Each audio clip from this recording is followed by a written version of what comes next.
Greetings, I'm Doc V, and I'm just returning from Columbus, Ohio, back to the metro Atlanta area. I had 3 days of celebration, someone's homegoing, and I will share details about that later. As I walk through Hartsfield International Airport, I see so many different classes of people. I see people that look like they're well-to-do, some look like they're very casual, most people are very comfortable. Different races and nationalities of people I see here. One thing I would like to note that everyone that I see here in the airport either has a job, that they're independently wealthy, or they know someone that has a job or is independently wealthy that loves them, because to get on a plane and make the trip that I just made, it's going to cost you between $300, $500, $700, depending on when you bought the ticket. So what does that mean? That means everyone here has a means to an end. There's some people that don't have the option to take a flight. There's some people that don't have the opportunity to travel. And they are on what we call a 30-day time bomb. What is a 30-day time bomb? 30-day time bomb is when you pay your bills, you work hard for a month, and you have a month worth of bills. Rent, mortgage, car note, utilities, student loans, and what have you.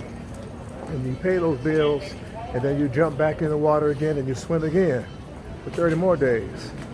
And then boom, you pay your bills. It's called a 30-day time bomb. Many of our people, statistically, are on this 30-day time bomb. We work hard. We allocate our funds toward our bills. We try to divide between needs and wants. We need food, we need shelter, we need to handle our physiological needs. Once we juggle that, we need shoes, but you don't need $400 or $500 pair of shoes. You need a purse, but you do not need a Gucci purse that costs $1,500. Some can afford it, they have that option, some don't. Some are just barely making it. As I walk through the airport, it is a beautiful sight. It's a rainbow coalition. I see the people, and I know these people here have means. They've got credit cards. They've got cash. Otherwise, they would not be here in the airport. Those that don't have a credit card, don't have cash, they got somebody that loves them that does have credit and does have a means to an end. Because one way or another, this airport has to be paid before you can board a plane and take a flight. There is a percentage, there's a certain demographic that exists in our society that they do not have a choice of traveling by airplane or traveling by flight. They have to take the MARTA bus, they have to take Uber, they have to drive their car. I remember a few weeks ago, I asked some of my students, these students were about 14, 15, 16 years old, and I asked them, have they ever been on an airplane before? And they were like, no, never experienced it. I was stationed at a school where it was a neighborhood where most of the kids were underprivileged. Parents were, well, they were living in single parent homes where the mother was taking care of them, maybe working 2 jobs trying to take care of the children, and they have not experienced flight. They haven't flown anywhere. Some of the high schools I worked at, students 16, 17 years old, never been to an airport, never flown before. So this is interesting. Unfortunately, it's a high percentage of African American males that have not or will not experience this. Some of them not until late in their lifetimes, or some of them not at all. And this is troubling for me. This is troubling for me. I want to help young men get off of what I call the 30-day time bomb. What is the 30-day time bomb? 30-day time bomb is when you have a job and you're working, and every 30 days your bills are due. You have your mortgage due, you have your car note due, you have utilities due, you got to get groceries, you got to pay for your children's care. And many families on what we call a 30-day time bomb. They work hard, they pay their bills, then they jump back in the rat race again and try to figure out, how am I going to do it this time? Sometimes they call it robbing Peter to pay Paul.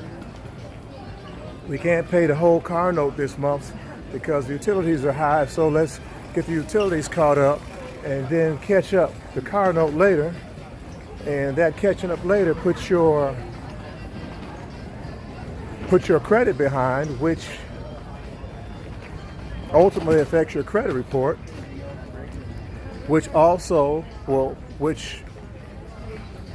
if not paying your car note on time negatively affects your credit report, then that hampers your ability to get another loan or get an additional loan. So what I want to try to do is help young men develop realistic goals. Realistic goals. We all have goals, but many of the goals that the young men have are not realistic. They want to be an NBA star. Can't hardly make the high school team, but yet you want to be an NBA star. They want to hit the lottery.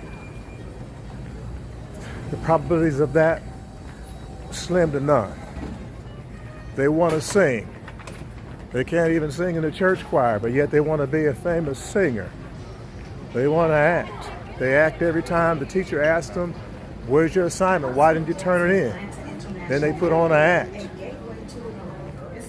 So we've got to develop realistic goals, goals that are obtainable. Everyone's personal goals are going to be different. Some people have a different family support base. Some parents can easily send their children to college.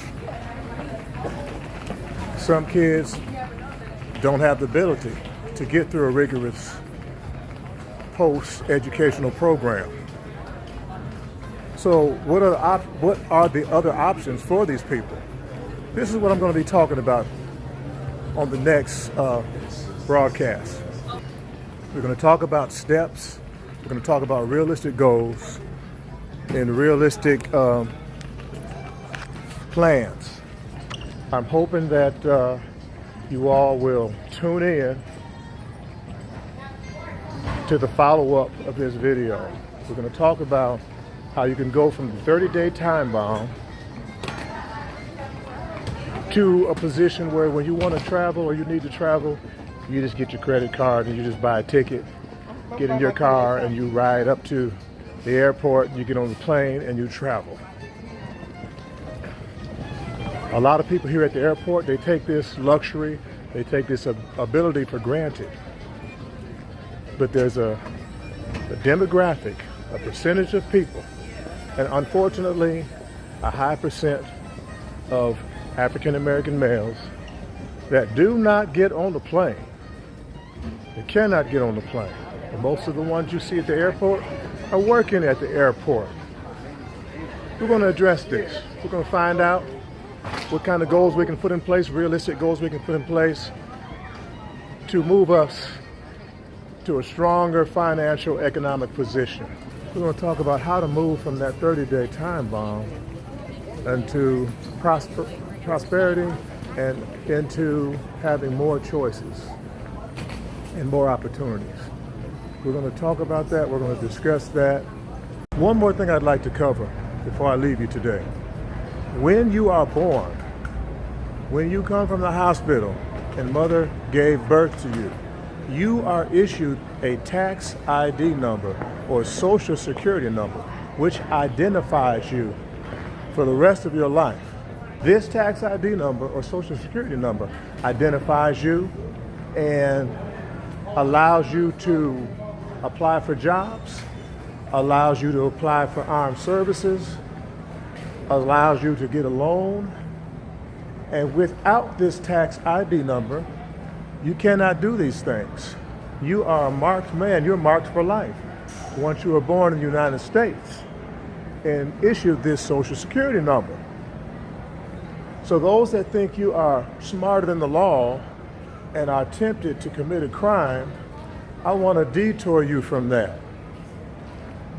Once you commit a crime and you're out on the run, you can no longer use your social security number, because what they'll do is they'll mark this thing and tie it to your driver's license.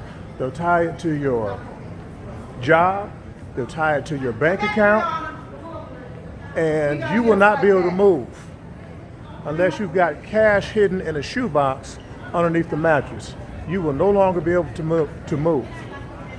So those that think you're smarter than the law, there's jobs, there's careers set up where all their job is to find those that are trying to steal from the company or find those that have committed a crime and hunt them down.